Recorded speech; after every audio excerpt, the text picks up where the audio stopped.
హల్లెలూయా. క్రీస్తుకి మహిమ కలుగును గాక. చెప్పబడిన మాటలు అర్థమవుతుంది కదా, గ్రహిస్తున్నారా?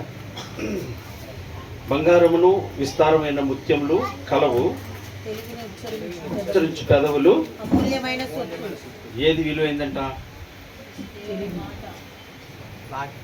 బంగారం ముత్యాలు విలువైనయా? ఇక్కడ ఏమన్నారు? ఇప్పుడు మీరు కావని అన్నారా? బయటికి వెళ్ళాక ఏం చేస్తారు? బంగారం రేటు తగ్గిందంట. బంగారం మన ఒక బ్రదర్ అంటున్నాడు, నిన్నే ఒక బ్రదర్ అంటున్నాడు, అన్న బంగారం రేటు తగ్గిందన్న, గ్రాములు 1,20,000 అంటారంట.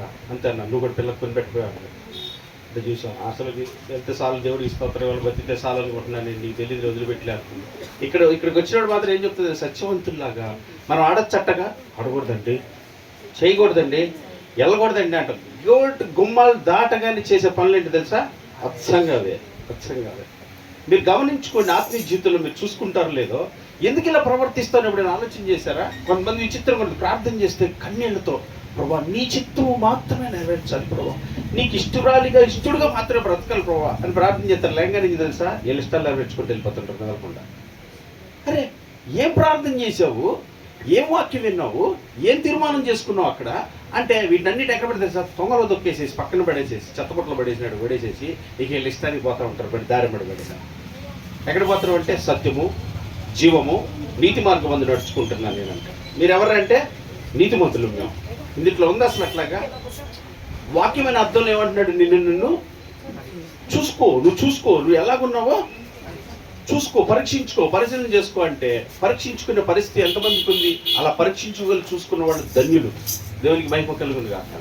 ఎప్పుడైతే దేవుని వాక్యాన్ని నువ్వు విన్నావో, దేవుని మాట నీ హృదయం దగ్గరికి చేరిందో, దాన్ని నువ్వు ఆలోచన చేసుకున్నావు జాగ్రత్తగా కనుక నీ హృదయంలో భద్రపరుచుకుంటే, ఆ వాక్యం ఏం చేస్తున్నారు? మనుషుడు రొట్టె వల్ల మాత్రము కాదు కానీ దేవుడి నుంచి వచ్చే ప్రతి మాట వలన, వెండి బంగారాలు కాదు, లోకం కాదు, లోకంలో ఉన్న వేటి వల్ల బ్రతకలేదు ఎంతవరకు ఉంది. ఆయన కృపను పెట్టే మనం బ్రతికం. అదెంత విలువైందో తెలుసా? అర్థం చేసుకుంటే తెలుస్తుంది. నేటి వరకు మనం ఎలా ఉన్నామంటే మనం అనుకుంటాం, మన బలాన్ని బట్టి, మన బుద్ధిని బట్టి, మన జ్ఞానాన్ని బట్టి, మన తెలివిదాన్ని బట్టి, మన కష్టాన్ని బట్టి, మన ప్రార్థనలు బట్టి, మన భక్తిని బట్టి అని మనం అనుకుంటాం.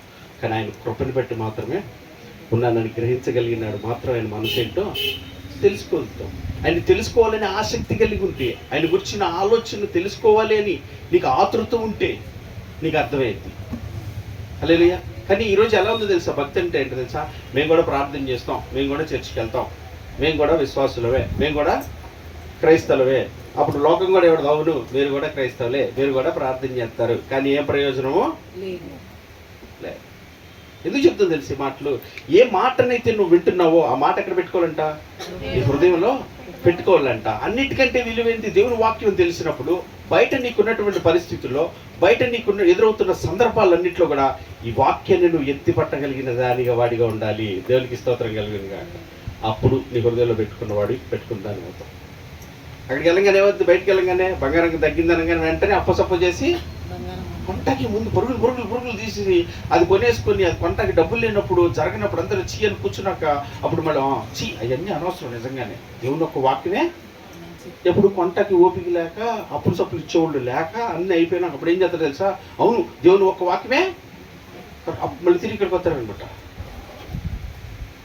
ఎందుకు చెప్తాను దైవజన? ఈరోజు భక్తి చేస్తున్నాం కానీ ధైర్యం లేదు, నిబ్రత లేదు, నిరీక్షణ లేదు, విశ్వాసం లేదు. ఎందుకని యథార్థమైన భక్తి చేయబట్టి, దేవుడు చెప్పినట్లుగా దేవుని మాటకు లోబడి నడుచుకోబట్టే.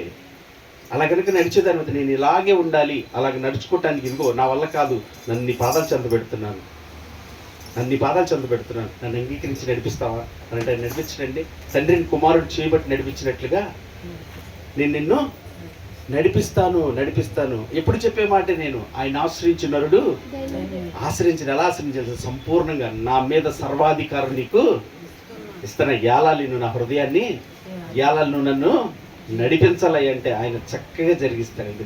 నువ్వు కష్టపడితే ప్రయోజనం ఏమీ లేదు, కానీ ఆ వాక్యాన్ని ఇష్టపడితే చాలంట. నువ్వు కష్టపడకుండా నేను చేయగల శక్తి కలిగి. కానీ ఏం చేస్తుంది? హైందిక విచారాలు, ధనమోసము, లోకము, ఈ శరీర క్రియలు ఏం చేస్తే తెలుసా? అట్టగే చెప్తారు, అట్లాగే అంటారు. భూమి ఎక్కడి నుంచి వచ్చింది, పని ఎక్కడి నుంచి చేస్తారు, ఎట్టగొరుత్తి కుటుంబాలు అని భ్రమ అనే మా ఎవరు చేస్తారు తెలుసా? దుష్టుడు మోసం చేస్తూనే ఉంటాడు. పని ఏంటో తెలుసా? వాడి పని మోసం చేయటమే, ఆడి భ్రమపరచటమే వాడి పని. ఆడి మాయలో ఆడి భ్రమలు ఎప్పుడైతే పడ్డావో నువ్వు వాడికి దొరికిపోయినట్లే. దొరికిపోయి ఏం చేస్తాడు? వాడిక సత్యానికి లోబడిన వాడిని నిన్ను.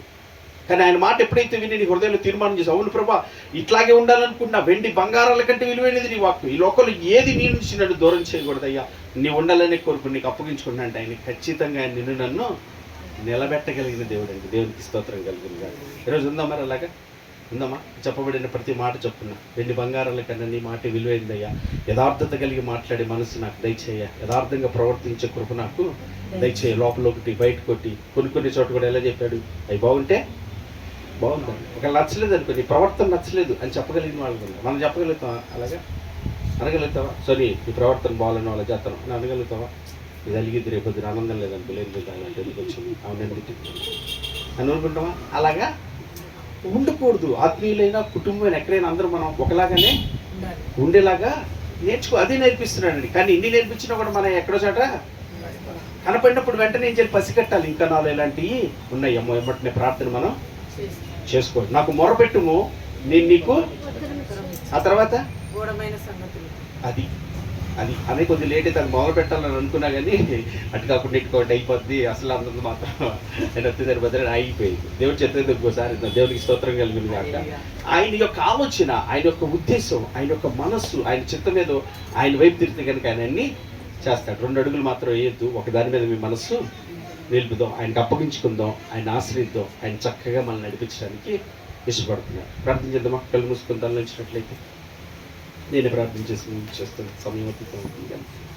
పరిశుద్ధుడు తండ్రి, క్రీస్తునందు నాయన మీకు లెక్కలేని వందనాలు, స్తోత్రాలు చెల్లిస్తున్న పరమైన నీ ప్రేమ కృప కనికరం మరొకసారి నీ వాక్య లేఖనముల ద్వారా నాయన, నీ వాక్యమైన అర్థం మమ్మల్ని మీరు చూపించిన విధమంతటిని బట్టి నాయన స్తుతిస్తున్నాను. ఆత్మీయ సోమరులుగా మీరు ఉండొద్దని నేర్పిస్తున్నారు నాయన. మెలకు కలిగిన వారిగా ఉండాలంటున్నారు. ఏం జరుగుతుంది, ఎందుకు జరుగుతుంది, దేని జరుగుతుందో గ్రహించే వాళ్ళ, ఎందుకు ఈ స్థితిలో ఉన్నాము, ఎందుకు ఈ పరిస్థితిలో ఉన్నాము, వాక్యానికి నేను లోబడుతున్నాను, నా వాక్యాన్ని జాగ్రత్తగా అనుసరిస్తున్నానని జాగ్రత్తగా తెలుసుకునేటువంటి మెలకు మాకు దయచేయండి నాయన. నిద్రావస్థ నుంచి మాకు విడుదల దయచేయమని నాయన ప్రార్థన చేస్తున్నాను. నీ పాదాలు చెంత పెడుతున్నాను నాయన. మీ కృపతో కనికరించండి. మేము మాట్లాడేటప్పుడు మా ప్రతి మాట యథార్థంగా మాట్లాడటానికి సహాయం చేయండి నాయన.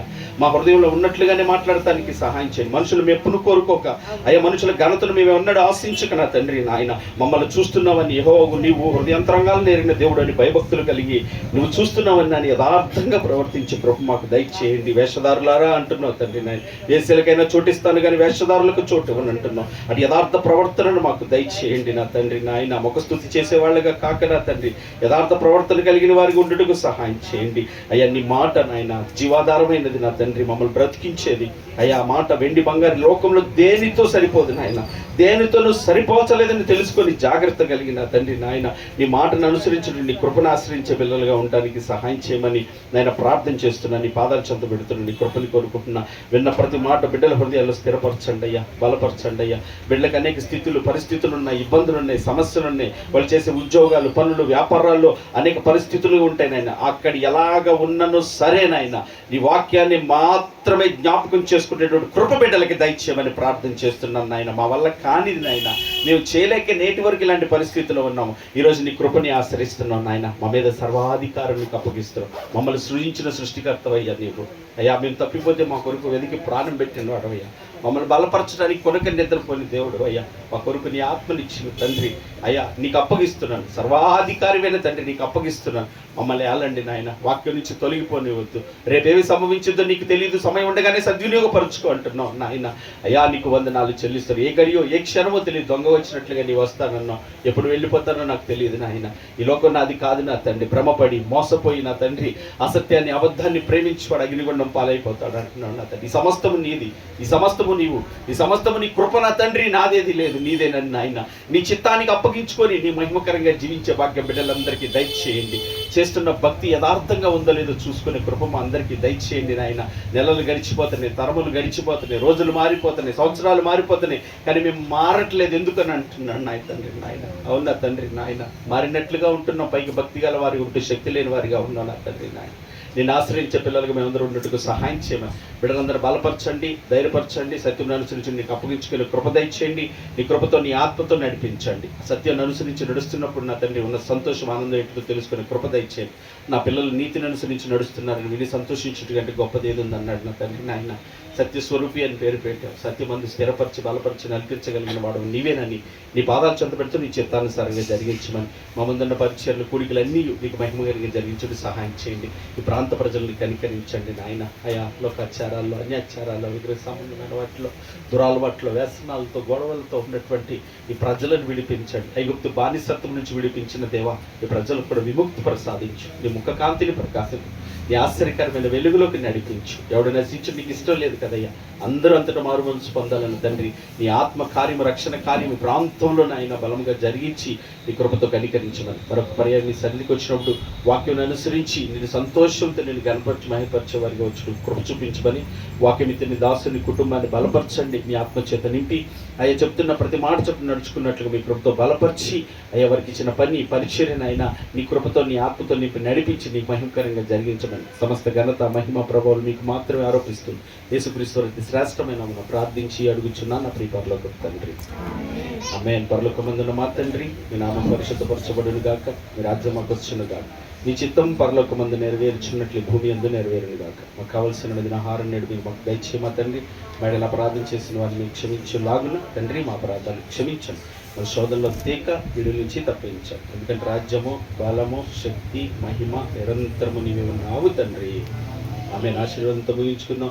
సర్వ సృష్టికర్త అయిన మన తండ్రి అయిన దేవుని ప్రేమయు, సర్వమానవాళి రక్షకుడైన మన ప్రభువైన యేసుక్రీస్తు వారి కృపయు, మనల్ని ఆదరించి బలపరిచి మన యందు తండ్రి శక్తులు జరిగించే పరిశుద్ధాత్మ యొక్క నేను సహవాసము, సన్నిధి, సహాయం కూడి ఉన్న మనకును, ప్రార్థించిన బిడ్డలకి, ప్రాంత ప్రజలకి, వాక్య సేవకునికి, సకల జనులకు, సకల పరిశుద్ధులకు సదా తోడుగుండి ఆయన ఆత్మకార్యం మనందరి ఎడల జరిగించునుగాక. ఆమేన్. కృప మీ అందరికీ తోడే ఉండునుగాక. God bless you. దేవుడు మిమ్మల్ని దీవించునుగాక.